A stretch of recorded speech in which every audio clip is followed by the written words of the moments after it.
mixing it up. Que du bonheur soit béni. Check, c'est pas pareil. Ekrina TV ya Mama Karine qui Fulami déjà. Bokoto, s'abonner na Ekrina TV yoka Ekrina TV. Ekrina. Nanye koboya Karine Kibiso femme en espèce. Ba kologele la bosina ye. Karine Kibiso la patrona. Alors bien Ekrina TV toujours en avant. Eh banamai bobuganate. Ekrina TV nde makambo na minute on a bisayo. Abonnez-vous massivement en tout cas.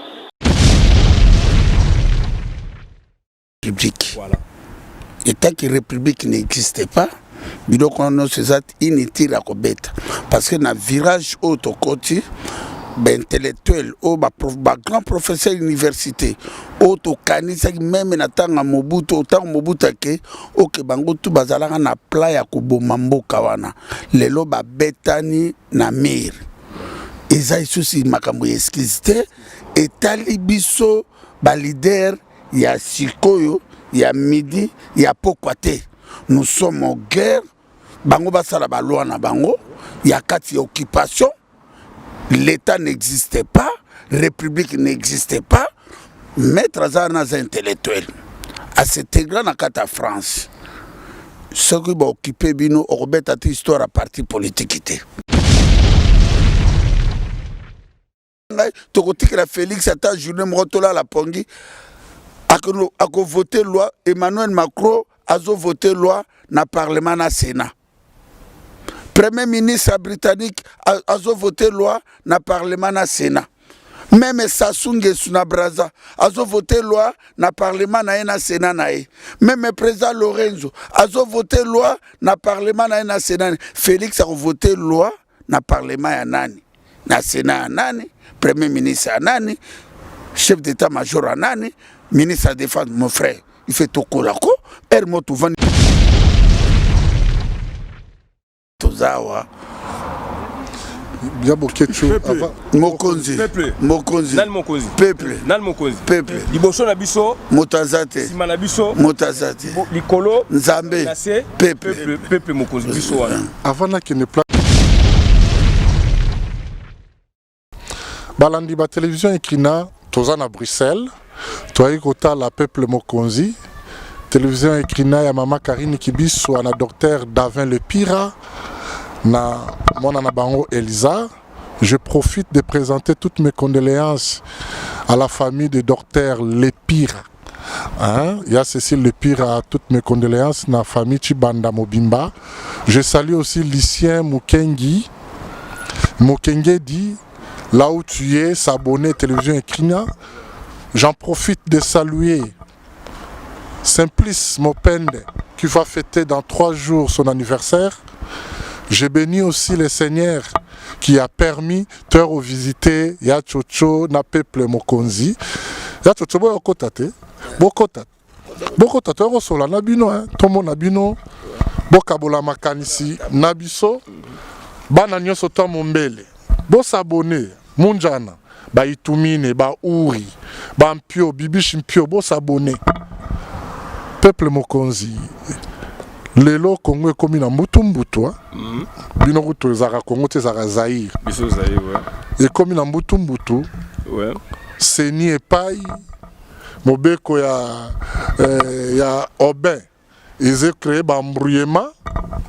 Arrestation à Camère, justice debout. Na sepelipo nazana greffier international. A Salapé na institution na Kinshasa. Na sepeli na kutani na ya Christian Bola. Oyo tango nyonso tuye aye moko bokoto. Bino nyonso to babeta kri wala takatalai. Katalai. Soko belela te quelle sorte de peuple. Et pas iboko ndima, et pas iboko lula, et pas iboko mema iloko la barabas bo baka ine kulus. Prophète amunene. Mutamemi éveil. Ya chocho. Bokechwa yamu. Vieux Christian, ouais. Loi ya Obin za ko énervé, ben pression na ezanini. Wana za po bakanga ti lolo va chambouler toutes les institutions, va réduire l'efficacité. Il y a des juges, des avocats, il y a un aspect nini, il y a le cola, moko, il y a domaine, il y a justice. Bon, au fait, loi ya obemina ko ezali malamute parce que d'abord justice ba magistrat donc bazali wana bazalaka na organisation na bango. Organe na bango donc conseil suprême il y a supérieur il y a magistrature.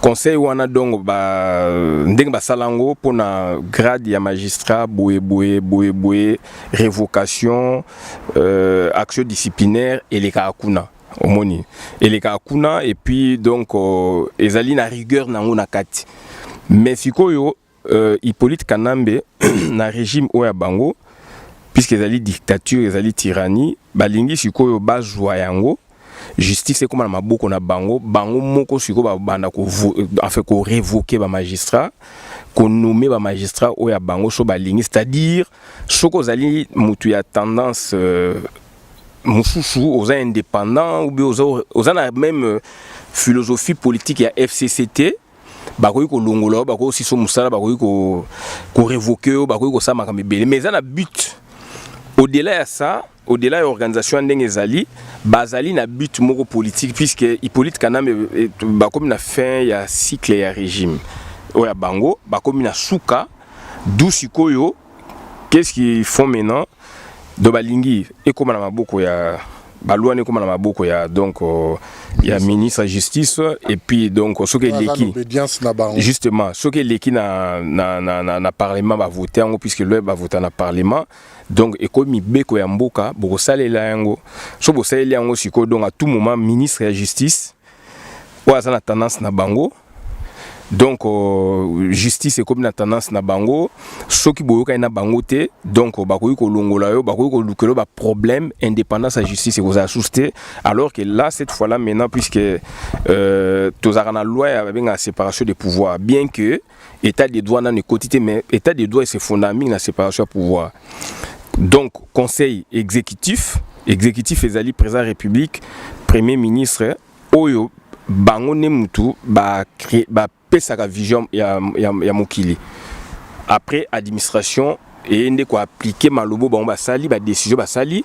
ba appliquer on a niveau ya administration so boyo kanité na mibeko bango bazui boke na on a ba cours et tribunaux d'où sikoyo donc il faut indépendance il faut conseil judiciaire non conseil exécutif il face à la position ya mission o ya conseil législatif parlement Sénat na ensemble national base à peine la philosophie oya bango na travail ya bango mission oya bango ya kosala mibeko ya mboka et puis conseil judiciaire enfin non oui cours et tribunaux donc conseil judiciaire pe et ça la pe makambo oya bango sikoyo na liroto ke wana sikoyo comme sikoyo ba ko chambouler nyonso ba ko bebisa makambo nyonso donc ça dit l'état bien que Félix azali wana mais c'est pas donc ça dit et là ici déjà que Félix a pouvoir te puisque ceux qui présentent à pouvoir a un peu à respecter biloko wana mais mutazo ça on a Hippolyte Kanambe puisque Hippolyte Kanambe c'est qu'on a niveau ya géopolitique ya monde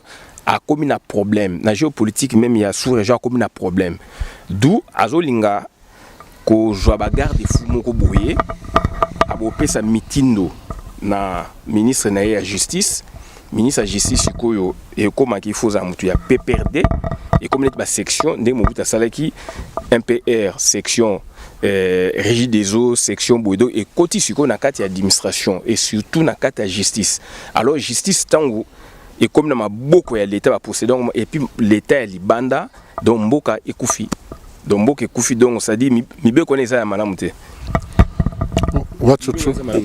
non ngala obakisa maître Zana Azoloba, Baloba Biloko na Tsubozana République. Voilà. État que République n'existait pas, Biloko na c'est inutile à Kobeta. Parce que na virage autocoti, intellectuel, grand professeur d'université, auto kanisa même na tanga Mobutu, autant Mobutu ke, ok bango tu bazalaka na playa kuboma mboka wana. Lelo ba betani na mir. Eza isusi makambo excusité etali biso ba leader ya sikoyo ya midi ya pokwate. Nous sommes en guerre. Bango basala ba loi na bango ya kati occupation. L'État n'existait pas, République n'existait pas. Maître Azana intellectuel. À cet égard, dans la France, ceux qui vont occuper bino orbet à histoire à parti politique.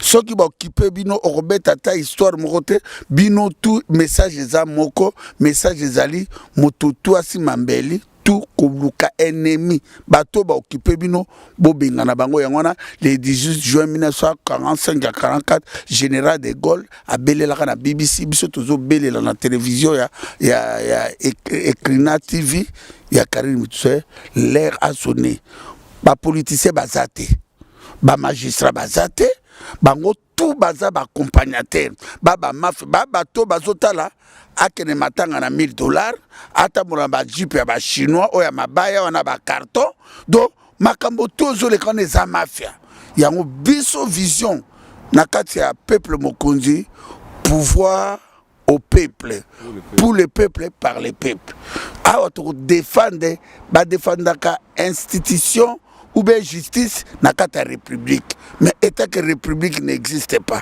tous en occupation mettre à témoin soit disant ba grand professeur université soit disant ba kedaka na Sun City ba votaka constitution na ezana bénéfice ya ba occupant ya Kagame na Museveni Kanamba zana qui est le président aujourd'hui officiel ya Mbokana c'est Kanambe Parlement ya Kanambe, Sénat ya Kanambe. Yebisanga tokotikela Félix ata journée motola la pongi ako voter loi Emmanuel Macron azo voter loi na Parlement na Sénat.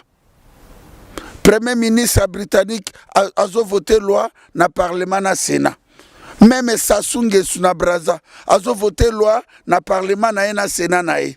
Même président Lorenzo azo voter loi na Parlement na Sénat. Félix a voté loi na Parlement ya nani na Sénat ya nani Premier ministre ya nani chef d'état-major ya nani ministre de défense mon frère il fait tokolako ermoto vani pour kolimba la moko soko zangi intelligence lukoza na sagesse nde kolukiro makambebele so zangi sagesse lukozo ata intelligence soki moto zangi sagesse ozangi intelligence yango moni batu ezala ba diaspora ezala ba congolais ba ko na batu so bazoko bango tous les oiseaux de même primage c'est bato bazo sala accompagnement sabaye batu bazo sala accompagnement bato ole un leader Lumbumba apesaka peuple kanda Kasavubu Matia Vita na Mikado bato abako ezobeta discours na Kasavubu bato babima ba leader bazalaka batinda peuple na violence sans violence to gagner mboka na te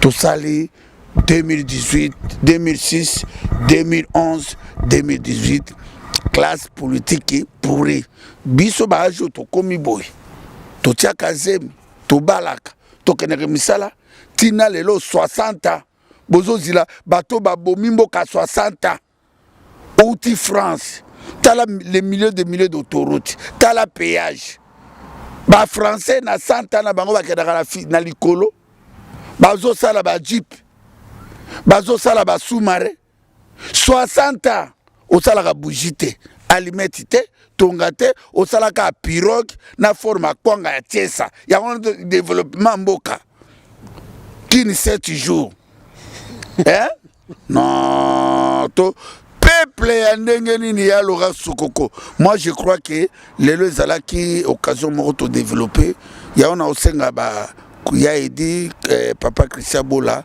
toi na taille ba analyste ba o sala analyse na eloko ebi que sur la salle analyse et ko boutir quelque chose mais bozo sala analyse na mota violence makobo mabino tute omoni na momo na bat analyse na bat hypothèse baza ko kufa ba tutali ndenge Félix a tutali omoni le peuple mokonzi pourquoi bazo ko kangote parce que na tobanga ka motute moto ko bangisa biso azate omoni papa Christian Yedi Bolombo papi na ngaleki na ngai mama Kari soko yebi ke pe manawe ezai pa nzambe sembe banga no nzambe ko banga motamoke bato na baba ndoki bongo Félix Est-ce que bato bayebaki te que Félix a gagné l'élection te?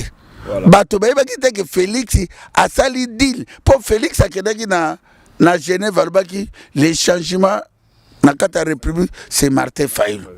Mais après ça qui déjà Martin Fayulu mon peuple. Mais est-ce que Félix a fait ça changement pour Félix alobaki changement et pas Martin Fayulu? Ce que besoin de la changement ni na lobi na bino alir tozo kende masa sezo betama bazo kanga Félix bako kangai bako bimso mobulu moko yo moko mona kaka to kepira na ka to sango 2020 année à libération bato ba mona ngo blague. Moi je crois que na zuka part na ndenge na émission de konangai to na sepeli ndenge to yaki ponzela pesa molai ngapi na zo ya Paris na ya Idi Bolombo.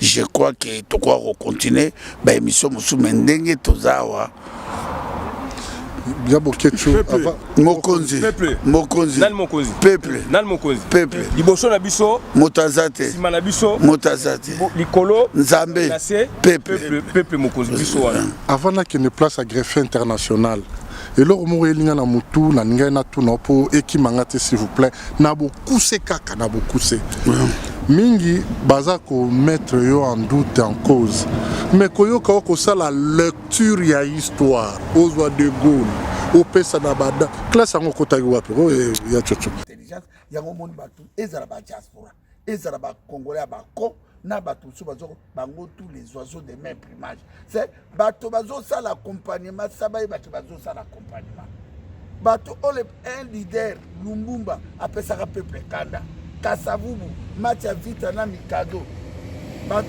abako ezobeta discours na Kasavubu bato babima ba leader bazalaka batinda peuple na violence sans violence to gagner mokanati tout ça les 2018 2006 2011 2018 classe politique pourrie biso bajo to komi boy to tiaka zem to balaka to keneke misala tina lelo 60 ans bozo zila bato babomi mboka 60 ans outi France tala les milliers d'autoroutes tala péage ba français na 100 ans na bango bakendaka na likolo bazo sala ba jeep bazo sala ba sous-marin 60 ans osalaka bougie allumette te tonga te osalaka pirogue na forme akwanga ya tiesa yango développement mboka kini 7 jours hein to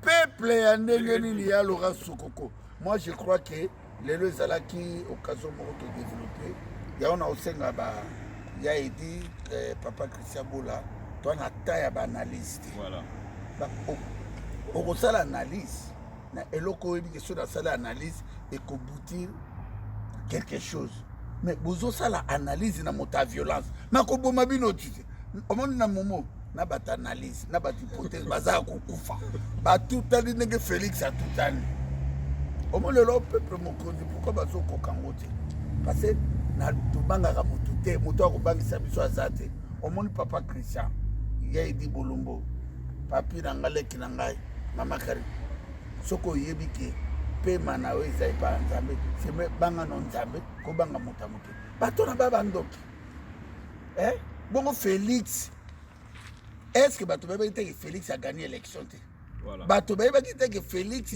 a sali deal pour Félix akendaki na Genève alobaki les changements na kata République c'est Martin Fayulu.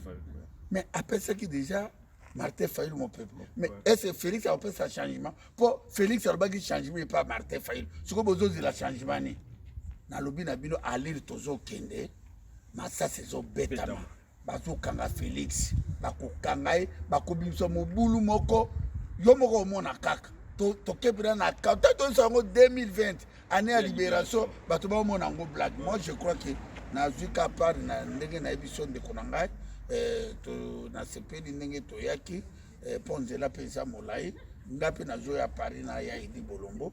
Je crois que to quoi continuer la émission de ndenge to zawa peuple nal mokonzi liboso na biso motazate sima na biso motazate likolo nzambe na se peuple mokonzi biso wana avant na kene place à greffe international Et le remous est lié à Moutou, na ngai na tout nopo, et qui mangate s'il vous plaît, na vous poussé kaka, na vous poussé. Mingi, bazako mettre yo en doute en cause. Mais koyo kako ça la lecture ya histoire, on voit de beau, on peut ça d'abada. Classe à mon côté yo non, ils ont les là.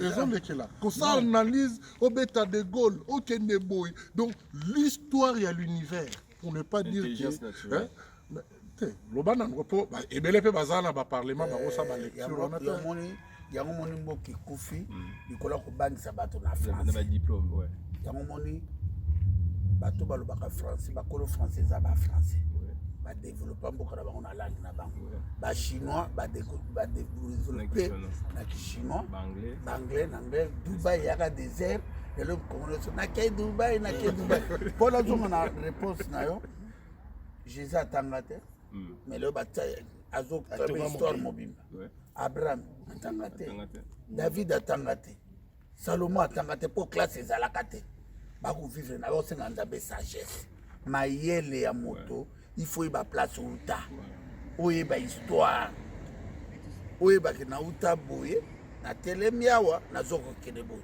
mais ebila ba congolais place uta ba ebité ya ba botoli bango mboka na ba Rwanda na ba Uganda posu ba miye baki mais ba Rwanda ba linga ba sata des jours donc bato tuana il fait éliminer bango to na besoin ya nzambe atinda leader lokola David ati ya momo ba Mobutu ba kine ba classe ba graduate mais mayele ya sagesse ezalaki oboli batebele sotile keno convaincre eloko moko po tozwa ake atobebisa makambo moto to aza ya kotinda na fronte yango moni ba Jean Pierre Mbemba ba Fayulu ba Mozito batutu wana ba échoué po ba eboloba te ba ebosolola te ba osala politique ya mafia basalaka politique mpona ko sauver nation basalaka politique ya ko détruire nation te yango moni batoka bango ezala bango tout na monaka bango ka fourmi kutu ya mbandaka baleki ba politicien na valeur. Moi je te dis la vérité mon frère,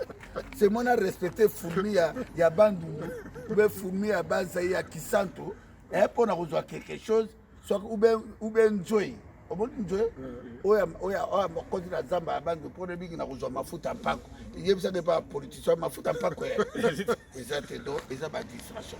Greffier international, ça avance quand même la politique en RD Congo, Bakangi, Kamer. Qu'est-ce que vous attendez si ces mots-là avancer la politique? Parce que bon, on a vu que Batumi va passer pacificateur Bakangi. Oui, mais pacificateur Bakangi. Oui, bon, je suis d'accord avec toi que Azali Moyibi, Azali Mbeba. Mais il ne faut pas raconter aux gens que c'est les débuts ou le commencement, il y a état de droit.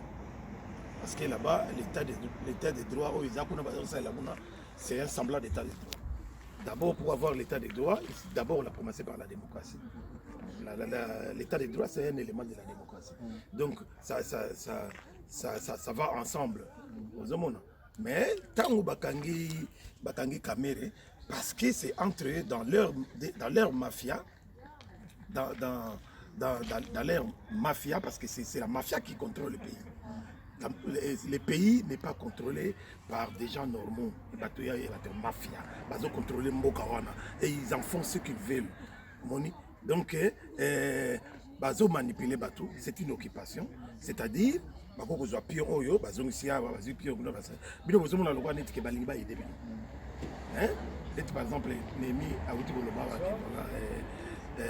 y a l'anniversaire. Oui. Donc voilà, voilà et tout ça.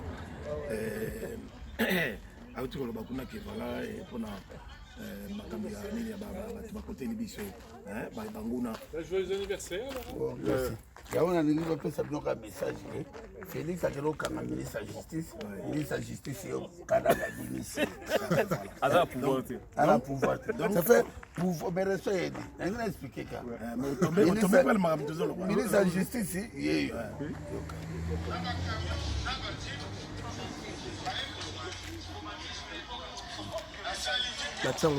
la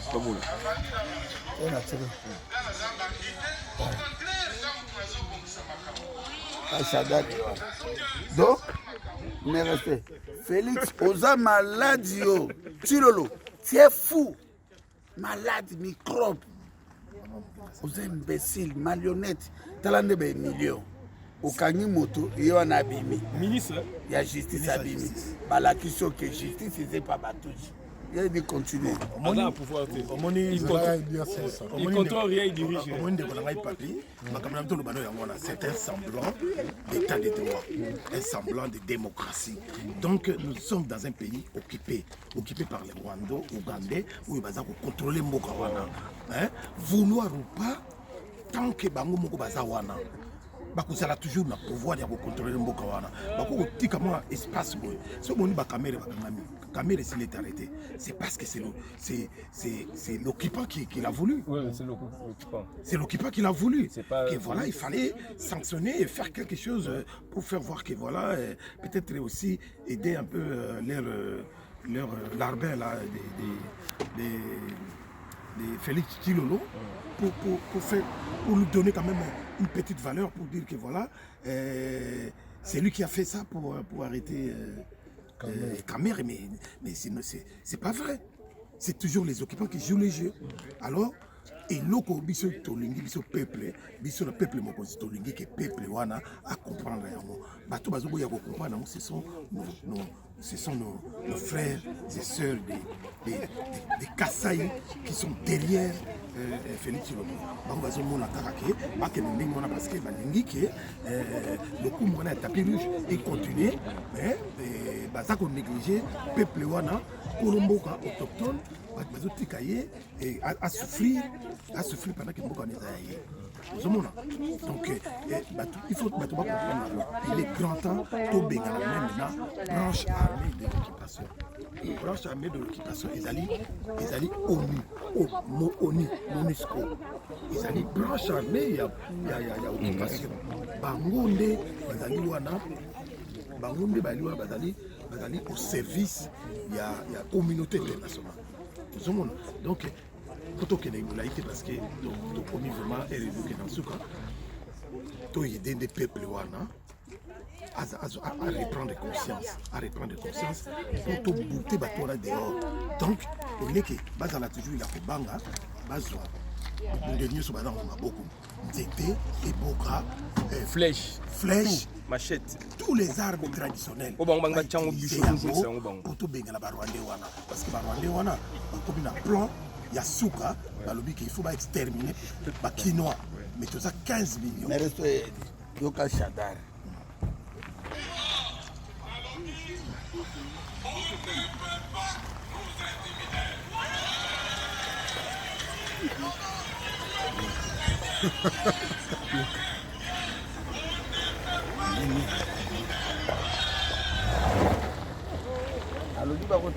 Chers frères et sœurs, Tokomi Nasuka, je salue Mamika Shingika Bamba Mamouani, le maire de Père et Boss, son épouse, Papi Eboumaye, la maman des divines et des credos. Je vous